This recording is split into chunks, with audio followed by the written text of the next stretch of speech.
Assalamualaikum warahmatullahi wabarakatuh.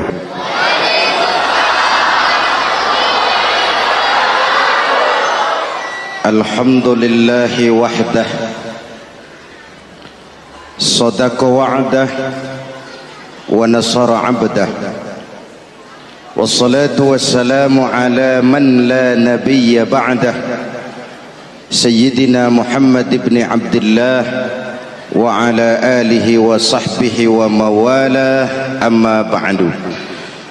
Saudara-saudara kaum muslimin yang saya cintai, perjalanan waktu telah mengantarkan kita memasuki Ramadan.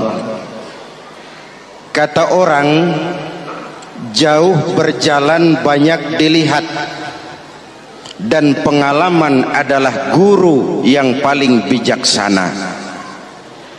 Kalau ibadah Ramadan kita berhasil, maka kita yang malam ini pasti bukan kita sebulan yang lalu. Kita yang malam ini adalah kita yang telah ditempa, digojlok, digembleng oleh kawah candra di mukanya Ramadan. Dan setelah perjalanan panjang, perjuangan mengendalikan diri dan menahan nafsu, kita akan merayakan Idul Fitri. Apa yang harus kita laksanakan? Malam ini saya ingin sampaikan ayat 186 surah Al-Baqarah, di mana Allah menuntun kita. Pertama, walitukmilul iddata, hendaknya engkau sempurnakan jumlah bilangan hari puasamu. Puasa sebulan penuh, bisa 29, bisa 30 hari. Yang bisa ru'yat, punya persyaratan mampu ru'yat, silahkan ru'yat. Yang tidak mampu, ikut yang aman saja, dengerin pengumuman pemerintah, cari amannya saja. Sempurnakan jumlah bilangan hari puasamu. Sebab apa? Puasa itu macam-macam. Ada yang puasa model beduk, depan rapat, belakangnya kosong, cuman pembukaan. Ada juga yang pembukaan, pertengahan, dan penutupan. Ada juga yang penutupan saja, mau dapat Lailatul Qadar.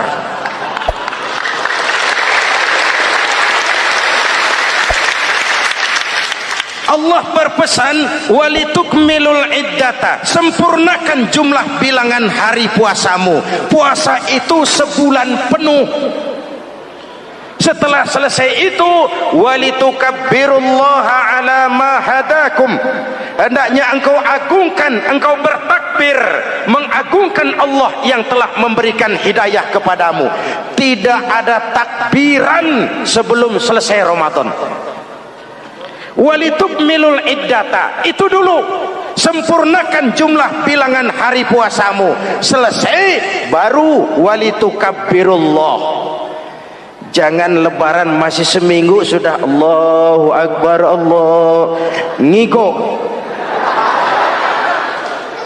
Walitukmilul iddata, sempurnakan dulu jumlah bilangan hari puasamu. Ini adab. Selesai, walitukabbirullah, baru engkau bertakbir, agungkan nama Tuhanmu. Kenapa? Ala ma hadakum, yang telah memberikan petunjuk dan hidayah kepada kita semua. Saudara, kalau bukan lantaran hidayah Allah, berat sebulan penuh enggak makan, lapar melilit perut, haus mencekik tenggorokan. Kalau bukan hidayah, berat melawan nafsu. Kalau bukan hidayah, berat melawan setan. Bagaimana enggak berat? Dia lihat kita, kita enggak lihat dia. Ini kan curang musuh begini. Semata-mata karena hidayah dari Allah. Intan paling mahal, mutiara paling berharga, tidak lain adalah hidayah. Saudara lihat dalam sejarah, kadang-kadang anak Nabi tidak dapat hidayah. tidak terpanggil mengikuti kebenaran. Kan'an anak Nabi Nuh, betul? Kadang-kadang bapak Nabi tidak dapat hidayah. Azar bapaknya Nabi Ibrahim. Ibrahim penegak tauhid, bapaknya produsen berhala.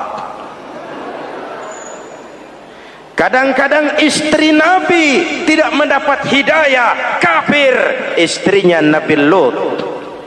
Kadang-kadang paman Nabi tidak dapat hidayah, ingkar, Abu Jahal, Abu Lahab, paman Nabi kita. Anak Nabi, bapak Nabi, istri Nabi, paman Nabi, hidayah tidak datang, mereka tidak terpanggil mengikuti kebenaran. Alhamdulillah, kita yang ponakan Nabi aja bukan.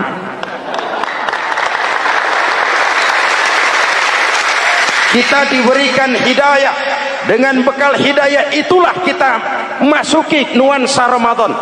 Berjuang melawan nafsu, membina takwa, melatih ridha, dengan lapar melilit perut, dengan haus mencekik tenggorokan. Allahumma lakasumtu, Tuhan, untuk Engkau saya laksanakan ibadah ini.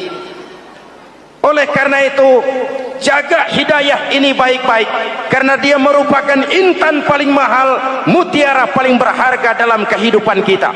Diberikan kita kedudukan yang tinggi, alhamdulillah. Diberikan kita harta yang banyak, alhamdulillah. Tapi itu semua belum ada artinya ketimbang yang bernama hidayah. Maka hidayah inilah yang harus kita jaga baik-baik. Hidayah inilah yang harus kita pelihara. Kita bertakbir kepada Allah, mengagungkan nama Allah yang telah memberikan hidayah kepada kita. Kalau tidak lantaran hidayah, berat melaksanakan ibadah puasa sebulan suntuk. Dengan ibadah Ramadan, kita melakukan pemutihan vertikal. Orang yang keluar dari Ramadan dengan ibadah benar seperti bayi baru dilahirkan oleh ibunya, tidak punya dosa kepada Allah. Idul Fitri, kembali kepada fitrah. Tapi kan kita tidak cuma punya dosa vertikal, kita juga punya dosa horizontal. Kita tidak cuma berdosa kepada Allah, kita juga sering salah kepada sesama manusia. Betul? Inilah momen lebaran itu. Dosa kepada Allah, taubat langsung kepadanya, sonder calo. Dosa kepada sesama manusia, saling memaafkan. Sebab apa? Satu hadis meriwayatkan, selesai sholat id, sahabat mendengar Rasul mengucapkan amin sampai 3 kali. Amin, amin, amin. Heran sahabat, gak ada angin, gak ada hujan, amin 3 kali ya Rasul, ada apa? Kamu gak tahu? Gak tahu. Barusan selesai sholat, malaikat Jibril turun. Lalu, Muhammad, saya mau berdoa kepada Allah, mau kamu aminkan? Silakan Jibril, berdoalah, saya akan mengaminkan. Jibril berdoa, Rasulullah amin. Doanya 3 macam permohonan, Nabi 3 kali mengucapkan amin. Kalau malaikat Jibril yang doa, Nabi yang mengaminkan. Kalau bahasa Inggris, ilokan. Ilokan nih doa meleset. Apa iya? Ma iya? Apa doanya? Pertama, ya Allah, hari ini 1 Syawal, doa malaikat Jibril, saya mohon kepadamu, jangan engkau terima puasa dan ibadahnya anak yang durhaka kepada ibu bapaknya. Rasulullah mengucapkan amin. Jelas? Belum tentu memang setiap kita orang tua, tapi pasti setiap kita anak. Jikalau anak punya ibu dan bapak, seorang anak yang puasa Ramadan, tarawih malam hari, bayar zakat, tadarus Al-Quran, jikalau sudah durhaka kepada kedua orang tuanya, didoakan oleh malaikat Jibril, diaminkan oleh Nabi supaya puasa dan ibadahnya tidak diterima. Na'udzu. Maka selesai sholat Idul Fitri, tugas yang paling utama minta ridho ibu dan bapak. Satu. Yang kedua, ya Allah, hari ini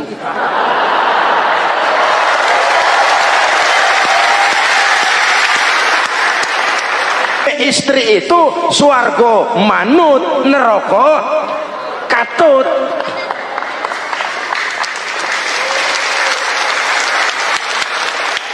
Yang ketiga, ya Allah, hari ini 1 Syawal, saya mohon kepadamu, jangan engkau terima puasa dan ibadahnya muslim yang tidak mau memaafkan sesama saudaranya muslim.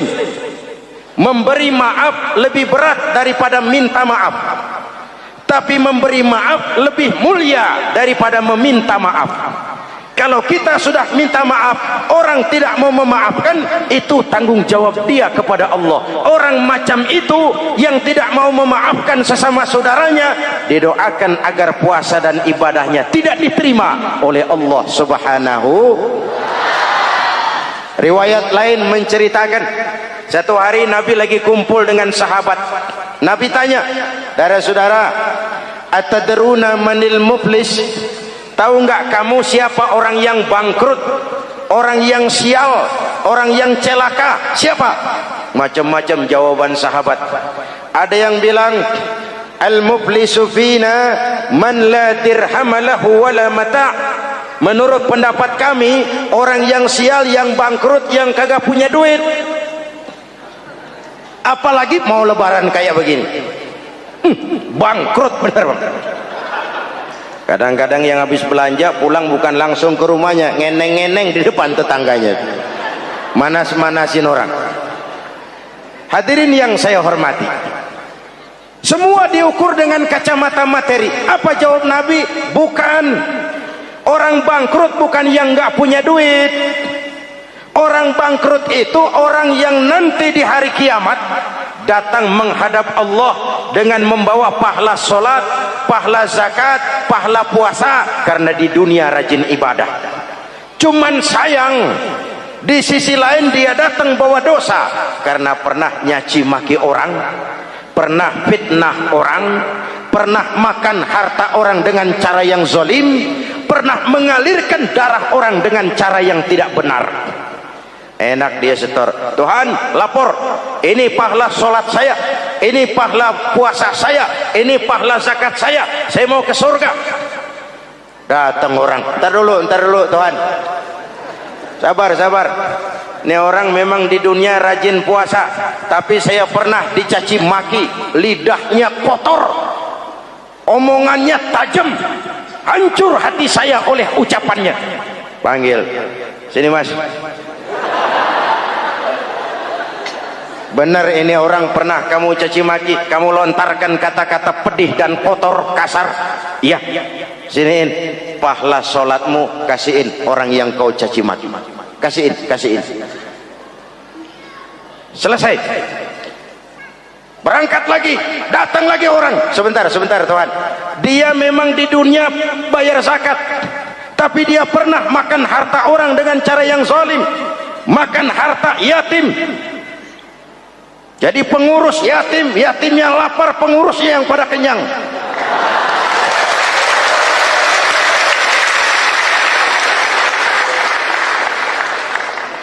Saya menuntut keadilan. Benar. Siniin pahala zakatmu, kasih orang yang kau makan hartanya. Kalau kebaikannya habis, yang nagih datang terus, apa yang terjadi? Dosa orang yang dia sakiti diambil, diberikan kepada dia. Bangkrut nggak? Pahala dipretelin, dosa dikasih. Modal boros, tagihan utang datang terus. Bangkrut bin bangpak alias sial dangkalan. Tahu sial dangkalan? Itu namanya udah jatuh ketiban ember. Jatuhnya sakit, ketiban embernya bonyok. Kita tidak ingin jadi manusia yang rugi dan bangkrut. Karena itu, jikalau ibadah Ramadan memperbaiki hubungan kita kepada Allah, maka Idul Fitri dengan silaturahmi lebarannya memperbaiki hubungan antar sesama manusia agar kita jangan termasuk golongan orang-orang yang bangkrut, karena cuma baik hubungannya kepada Allah tapi tidak baik hubungannya dengan sesama manusia. Ada orang yang pernah difitnah, ada orang yang pernah dicaci maki, ada orang yang pernah dijelek-jelekin, ada orang yang hartanya dia makan dengan cara yang zalim, ada orang yang dia alirkan darahnya, dia bunuh tanpa alasan yang benar. Itu semua akan jadi bebannya di akhirat nanti. Kalau dia menyangkut hakul adami, hak-hak manusia, maka kita harus minta maaf kepada yang bersangkutan. Rasul mengajarkan, ma min muslimaini yaltaqiyani fayatasafahani illa ghafarallahu dzunubahuma. Apabila dua orang Islam bertemu lalu bersalam-salaman, Allah hapuskan dosa yang terjadi di antara kedua orang itu. Jadi baik hubungan kita kepada Allah, jalur hablum minallah, dan baik juga hubungan kita dengan sesama manusia, hablum minan nas. Keduanya ternyata saling berkaitan. Saudara hadirin yang saya cintai, dengan begitu kita berusaha memperbaiki hablum minallah dan sisi lain hablum minan nas, agar kita tidak menjadi orang yang bangkrut di akhirat nanti. Bapak Ibu, saudara-saudara kaum muslimin yang berbahagia, memanfaatkan momentum Idul Fitri dalam kondisi negara kita sekarang ini. Indonesia kita ini kan masih sakit, betul? Multi krisis.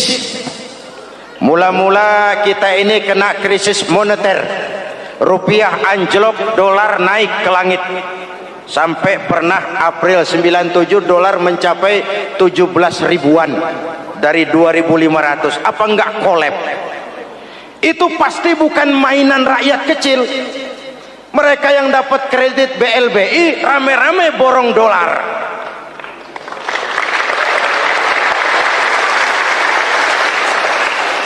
Kita mah bocah kampung boro-boro borong dolar, ngeliat juga tumben.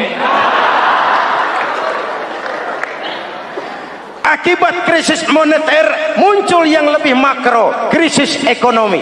Perusahaan besar ambruk, konglomerat terpuruk, PHK di mana-mana, pengangguran meningkat, kriminal meningkat.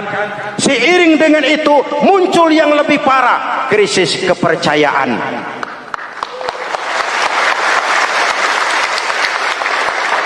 Benih-benih perpecahan bertebaran di mana-mana.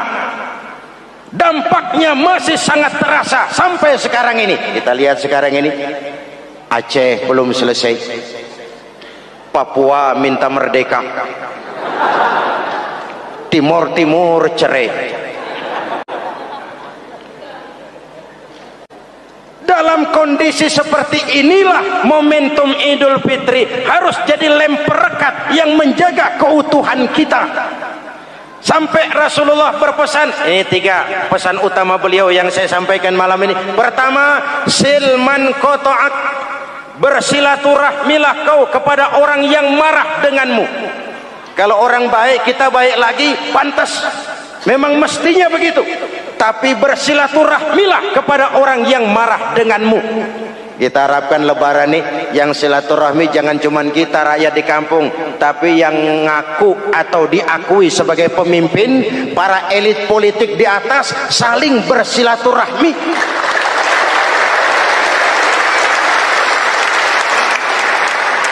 Kalau mereka rukun di atas, kita di bawah ngelihatnya enak, betul? Tidak ada orang akan di atas kalau tidak disokong dari bawah. Jangan udah di atas pada berebut turu-turu dia melulu, capek rakyat. Ada yang jadi anggota dewan cuman pengen petatang peteteng, cari prestise dan gengsi. Ada yang cuma jadi trompet kekuasaan, pokoknya apa kata kekuasaan akur, setuju. Kekuasaan bilang, saudara-saudara, bumi ini lonjong, lonjong. Lalu rakyat dapat apa dari wakil kayak begitu? Inilah momentum Idul Fitri. Mari kita manfaatkan silaturahmi. Jangan mewarisi sifat dendam, karena dendam tidak akan menyelesaikan persoalan.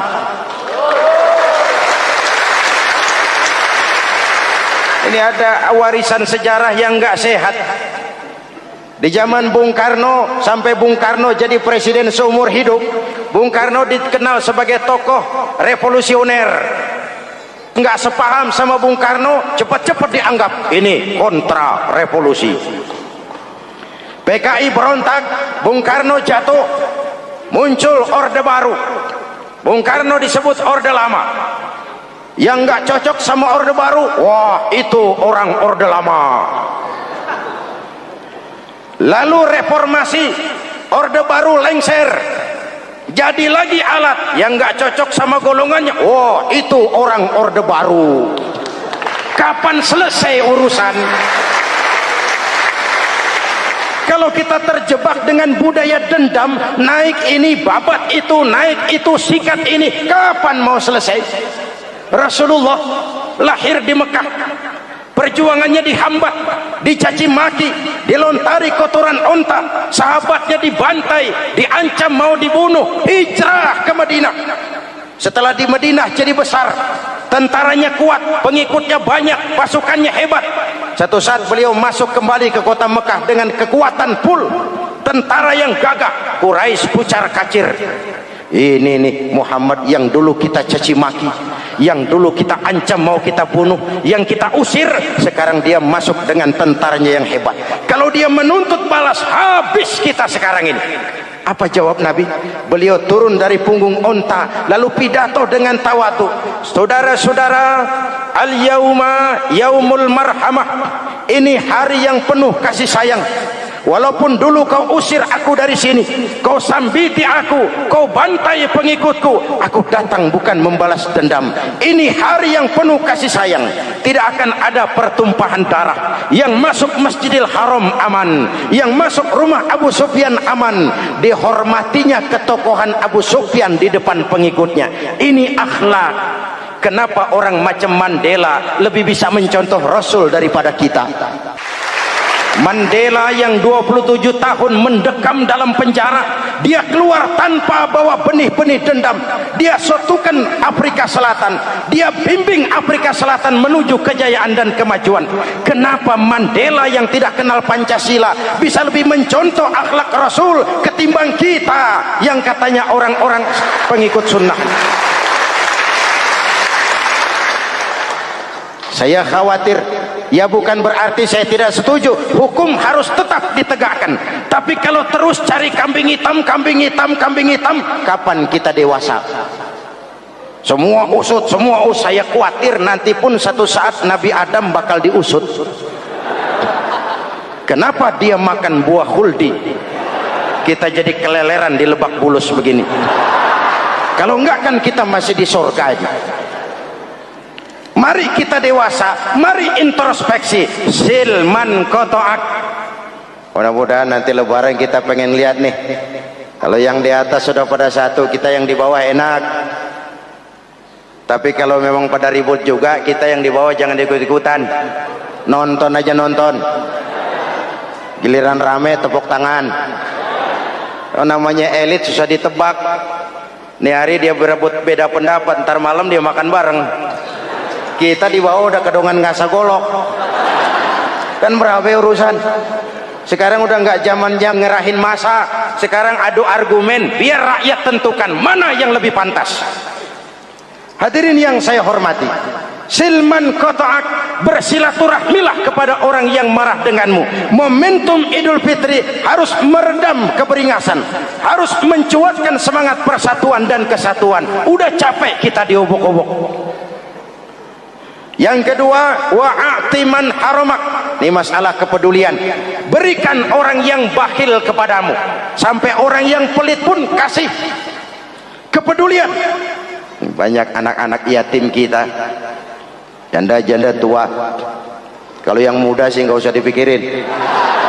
Dewan penyantunnya udah banyak aja.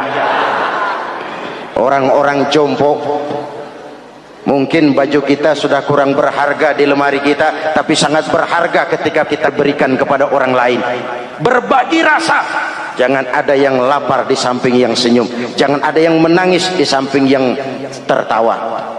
Hadirin, yang ketiga, wa'fu amman zalamak. Maafkan orang yang berlaku zalim kepada dirimu. Maafkan orang yang berlaku zalim. Jangan mewarisi sifat dendam, karena Ramadan sudah melatih kita. Tidak akan menyelesaikan persoalan. Dengan semangat ini, maka persatuan, kesatuan, kerukunan dan kekompakan akan lebih mudah kita wujudkan.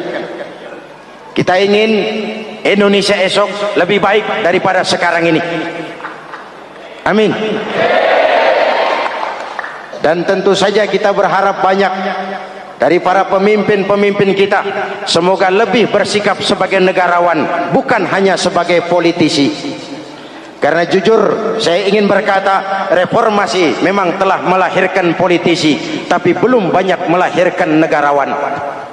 Negarawan adalah orang yang ngayomi seluruh rakyat. Sekarang rakyat cuma di atas namakan, biar banyak banget. Kalau tidak mendukung dia, dianggap bukan rakyat.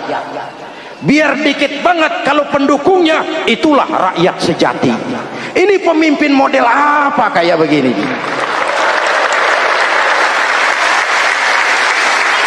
Ini kan mengkamuflase rakyat namanya. Oleh karena itu, mari sama-sama kita baca Fatihah. Kita niat, mudah-mudahan suasana sesudah Ramadan benar-benar kondusif, agar kita bangsa ini bisa keluar dari kesulitan besar yang kita hadapi sekarang ini. Para pemimpin kita semakin kompak dan bersatu, rakyat juga semakin terayomi. Ala hadhihi niyyah wa ila hadratin nabi. Al-Fatihah.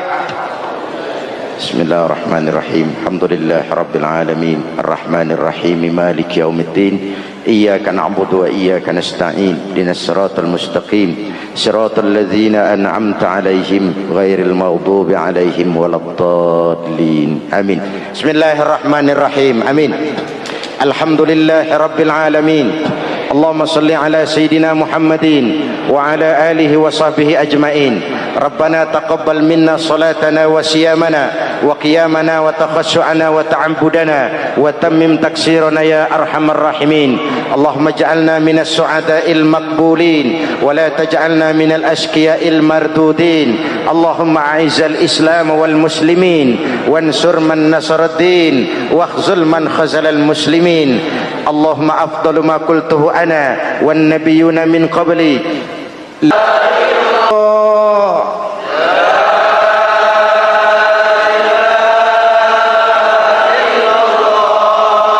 Muhammadur Rasulullah.